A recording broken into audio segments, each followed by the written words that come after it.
Class 6 के lines and angle chapter के कुछ टॉपिक्स को हम लोग डिफाइन करेंगे।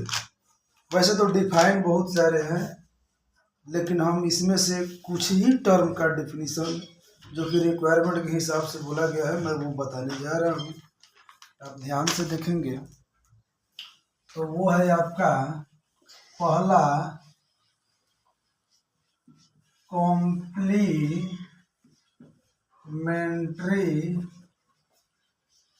एंगल।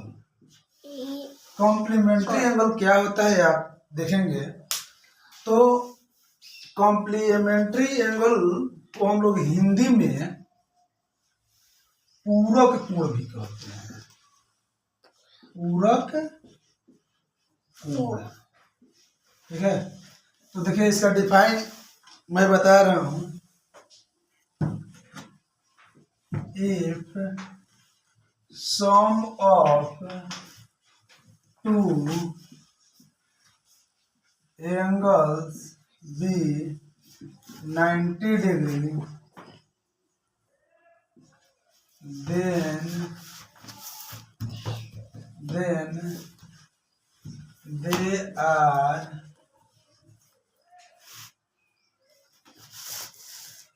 known as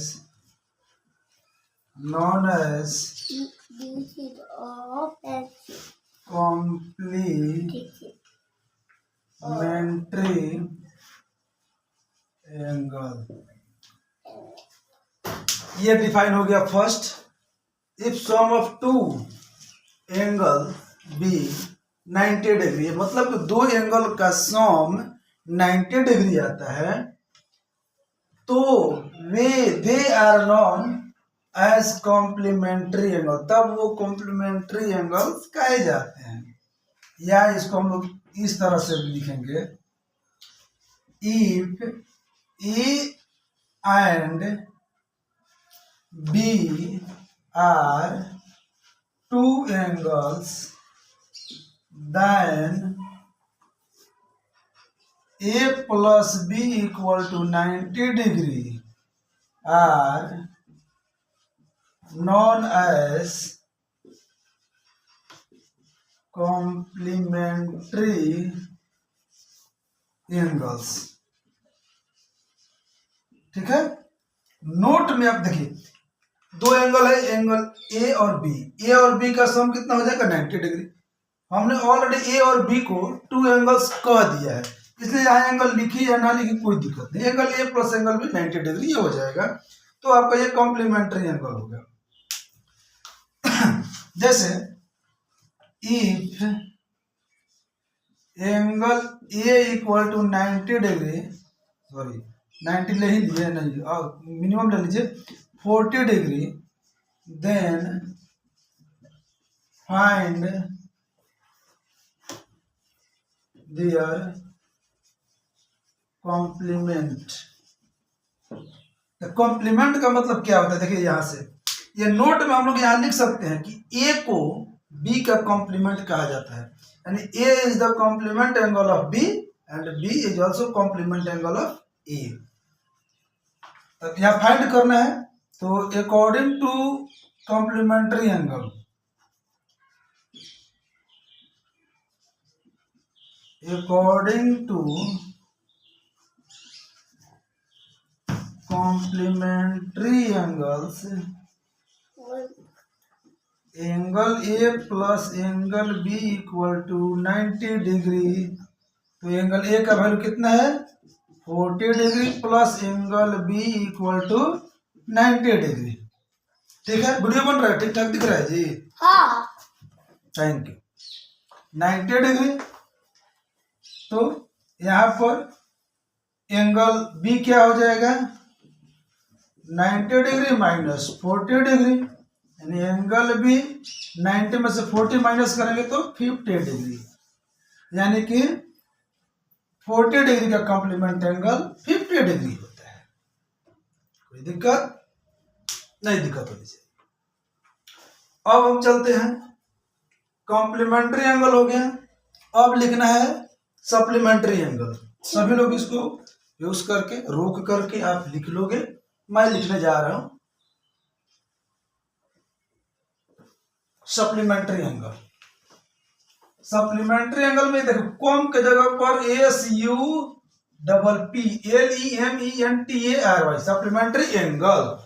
अब if sum of two angles be, यहाँ 90 के प्लेस पर 180 degree, angles be 180 degree, then they are known as supplementary angle. SUPPLEMENTARY supplementary angle. If A and B are two angles, देखिए ये और में define है, उसमें भी और था। If A and B are two angles and angle A plus B equal to 90 के प्लेस पर 180 डिग्री, 90 के प्लेस पर क्या होगा 180 degree, are known as supplementary angles. If angle A equal to 40 degree, then find their supplement angle लिख सकते हैं, कोई दिक्कत नहीं, सप्लीमेंट निकलना। तो according to supplementary angle, angle A plus B क्या होता है 180 डिग्री, ठीक है। तो यहाँ 40, यहाँ 180 केवल कर देंगे, तब वो यहाँ 180 माइनस 40, तो क्या आ जाएगा इसके जगह पर 140 डिग्री, 140 डिग्री। तो इस तरह है आपका कॉम्प्लीमेंट्री एंगल, सप्लीमेंट्री एंगल का डिफाइन क्लियर हो गया। यहां से आप समझकर लिख सकते हैं, ठीक है। इसको इरेज कर दें, ठीक है, बुझा देते हैं।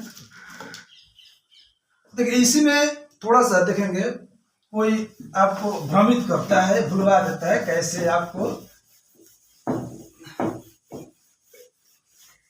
मिटाती है।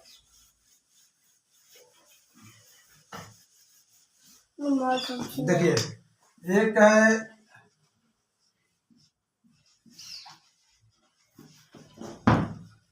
कॉम्प्लीमेंट्री एंगल और दूसरा होता है कॉम्प्लीमेंट एंगल, ठीक है। कॉम्प्लीमेंट्री एंगल का मतलब A plus B equal to 90 degree, और सप्लीमेंट में A plus B equal to 180। Complement में क्या होता है, देखिए A जो है ना, ये नोट में लिख लीजिए, note A is the complement angle of B, ठीक है, and B is the complement angle of A। यहाँ लिखिए कैपिटल B लिखिए, यहाँ स्मॉल a, यहाँ कैपिटल B, क्योंकि एंगल में हमने पढ़ाया है, बताया भी आप सबको कि जब भी एंगल लिखते हैं तो कैपिटल लेटर में लिखते हैं। इसमें एंगल का वैल्यू कैपिटल लेटर में होता है। देखिए ध्यान से, यहाँ सर्कल किए थे, ये जो है A प्लस बी कितना डिग्री 90 डिग्री, तो ये कॉम्प्लीमेंट्री एंगल हो गया। बट इन दोनों में से A जो होगा B का कॉम्प्लीमेंट होगा और B जो होगा A का कॉम्प्लीमेंट, यानी ईच अदर कॉम्प्लीमेंट, यानी कि ये A is the complement of B and B is the complement of A। Complement angle होता है, यहाँ लिखे हैं A is the complement angle of B and B is the complement angle of A। इस तरह से आपका कॉम्प्लीमेंट्री एंगल और सप्लीमेंट्री एंगल क्लियर हुआ। थैंक यू, धन्यवाद। यहाँ से लिख लेंगे आप लोग, फिर आगे का रिक्वायरमेंट जैसे ही होगा मैं बनाकर दूंगा, आप वहाँ से कंप्लीट करेंगे। धन्यवाद।